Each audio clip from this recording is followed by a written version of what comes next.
Persister dans son idéal. C'est quoi un idéal? Un idéal, c'est simplement ton rêve. C'est simplement ce que tu désires fortement voir, expérimenter dans ta vie. Ça peut être un travail mieux rémunéré, ça peut être la création d'une entreprise qui a beaucoup de succès, ça peut être un mariage, une famille heureuse, ça peut être tout ce que vous voulez, mais qui vous tient à cœur. C'est ça votre idéal. Maintenant, pourquoi persister dans son idéal? Parce que c'est ta nature. Ta nature, c'est simplement d'être. Ta nature, c'est être. Mais être quoi? La meilleure version de qui tu es. Donc, dans ta meilleure version là, ton idéal est là-dedans. Dans ta meilleure version, il y a ton idéal dedans. C'est pas plus compliqué que ça. Donc, la nature, je parle ici de ta nature, c'est-à-dire ce que tu es censé être, comment tu es supposé vivre en tant qu'être, c'est un être complet. L'abondance, la joie, la paix, l'amour, la santé, tout. Toute cette plénitude-là, c'est l'être que tu es en réalité. Mais le mental t'a fait croire que tu n'étais pas suffisant. C'est pour ça que tu cherches des réponses à gauche, à droite. C'est pour ça que tu cherches des réponses en dehors de toi. D'accord? Mais ton idéal, il est en toi. Il est déjà en toi, ton idéal. Bien que l'idéal change en fonction de ton niveau de conscience, mais ça reste pareil. C'est pas tellement dans les choses physiques, c'est pas tellement dans les circonstances. C'est beaucoup plus dans l'implication. C'est-à-dire être simplement là où il faut que tu sois, avec les personnes que tu aimes, faisant ce que tu aimes. C'est ça ton idéal. Ce qui te crée de la joie, ce qui te donne la paix, ce qui développe davantage l'amour que tu es déjà.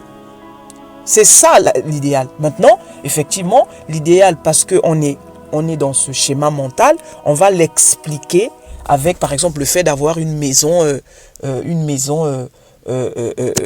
de construire, d'acheter une maison, le fait de gagner des millions par mois. Après, on va mettre des définitions. Mais vous voyez bien que ça obéit qu'à une seule chose. L'épanouissement personnel. C'est ça l'idéal, ce qui t'épanouit. Donc, suivant qui tu es, être jardinier, ça peut être l'idéal de quelqu'un. Il prend beaucoup de plaisir à donner aux fleurs, à donner aux plantes, à donner à la terre. C'est ça son idéal. Pour d'autres, ça va être boulanger. Parce que le fait de donner à manger, le fait d'être en tout cas, d'être cet acteur parmi tant d'autres qui puisse donner à manger aux autres, il trouve sa satisfaction là-dedans, il trouve son épanouissement là-dedans. Vous voyez? Donc c'est cet épanouissement que l'homme recherche tout le temps. Il n'y a personne sur cette terre qui ne veut pas être heureux. On recherche tous un meilleur travail, on recherche tous une maison qui nous abrite, on recherche tous des enfants en bonne santé, on recherche tout ceci, on recherche tout ça. Et derrière ça, ce n'est pas réellement la chose en elle-même. C'est ce que ça implique, c'est cet épanouissement que l'homme recherche. Persister dans ton idéal ici, c'est simplement reconnaître qui tu es. C'est une autre façon de reconnaître qui tu es. C'est une autre façon de dire, je suis né pour être épanoui. J'ai été créé pour être épanoui. Donc je persiste dans mon idéal. Ce qui va emmener la notion de la foi. Quel que soit ce que je vis, quel que soit ce que je traverse, je ne regarde pas les circonstances comme étant des faits en soi. Parce que les circonstances changent continuellement. Les circonstances, elles changent et elles changeront toujours. Elles changent comment? En fonction de toi. Elles changent en fonction de ton état d'esprit. Elles changent en fonction de ton niveau de conscience. Donc, cet idéal, on est constamment en train de le rechercher. Parce que c'est en fait, c'est ce que nous sommes. Mais le mental nous a donné l'impression qu'on ne l'a pas. Donc on le recherche à travers les maisons. On le recherche à travers les acquisitions. On le recherche à travers les succès. Tout ce que l'homme a créé. Mais qu'est-ce que ça nous dit à la fin? Une fois que tu as trouvé cet idéal, entre guillemets, tu vas voir que tes yeux vont se poser sur un autre. Et ainsi de suite. Simplement, malgré tout ce que tu as idéalisé, la vie te ramène toujours à ta réalité profonde que rien de ce qui est extérieur à toi ne pourra jamais te donner l'épanouissement dont tu as besoin. Parce qu'en réalité, l'épanouissement que tu recherches, tu l'es déjà. Quand tu penses que c'est un mariage qui va te rendre heureux, l'univers permettra, Dieu permettra que tu vives le contraire du bonheur dans le mariage. Pas pour te punir, pour te rappeler qui tu es, pour te ramener à ton essence première. Quand tu penses que ce sont les nombreux comptes bancaires qui sont bourrés d'argent, qui font qui tu es, alors tu vas penser que c'est l'argent qui te fait, tu vas penser que c'est que ce sont les acquisitions, que c'est les succès, que c'est ceci, c'est cela. Et l'univers bam est là te dire, cet argent-là, un jour, paf, il disparaît. Toi qui étais si riche, du jour au lendemain, plus rien. C'est pas pour te punir. Tu vas y donner toutes les définitions que tu veux. C'est pas pour te punir. C'est simplement là pour te rappeler, te ramener à ta réalité première, ta réalité profonde, que tout ce que tu peux acquérir dans ce monde est insignifiant comparé à ce que tu es. Et rien n'est que factice et que illusion. Vous voyez? Et c'est ce que les sages, c'est ce que certains hommes ont dit. Tout est vanité. Vanité des vanités. C'est de là que ça vient. C'est de là que ça vient.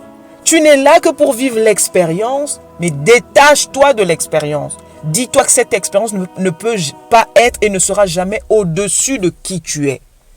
Peu importe ce que tu recherches, l'argent, l'amour, tout ce que tu veux, tu vas l'avoir, tu vas l'expérimenter, tu vas avoir cette sensation de joie, de paix, mais elle ne sera jamais complète. Parce qu'à chaque fois, tu auras toujours besoin d'autre chose, d'autre chose, d'autre chose. Et c'est là où tu comprends, en fait, finalement, je suis en train de donner des coups d'épée dans l'eau, comme dirait quelqu'un que je connais. Tu es en train de mettre des coups d'épée dans l'eau. Parce que ce que tu recherches, en fait, tu l'as déjà, tu l'es déjà. Donc, persister dans son idéal, c'est simplement continuer à reconnaître qui tu es constamment. C'est un travail de conscience, c'est simplement choisir.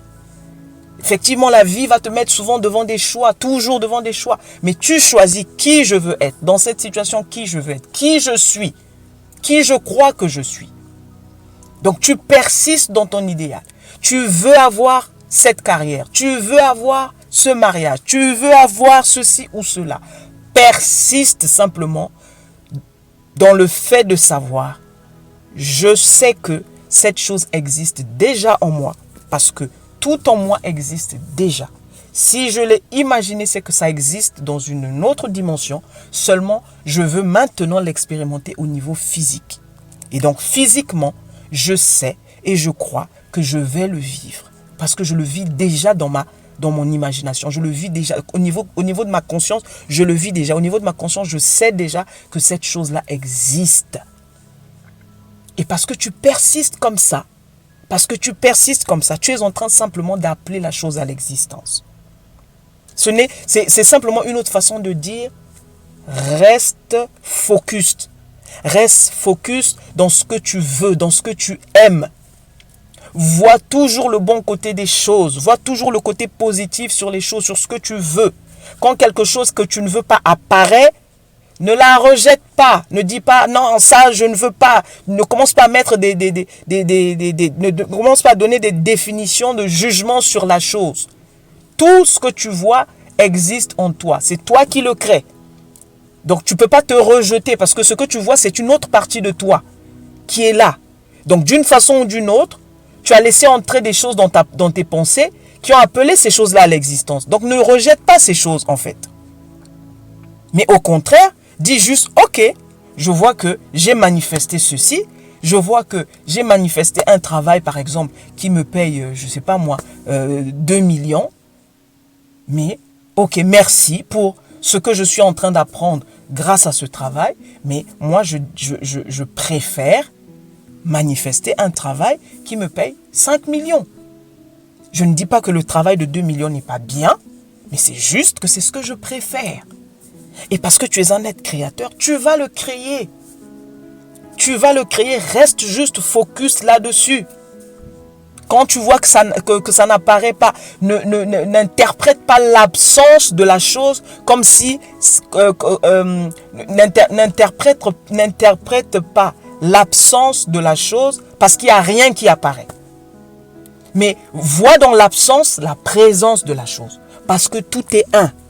Parce que si tu vois l'absence, ça veut dire que la présence est quelque part. Sauf que ton petit mental ne voit que les 0,0001%. Donc, il ne voit que l'absence.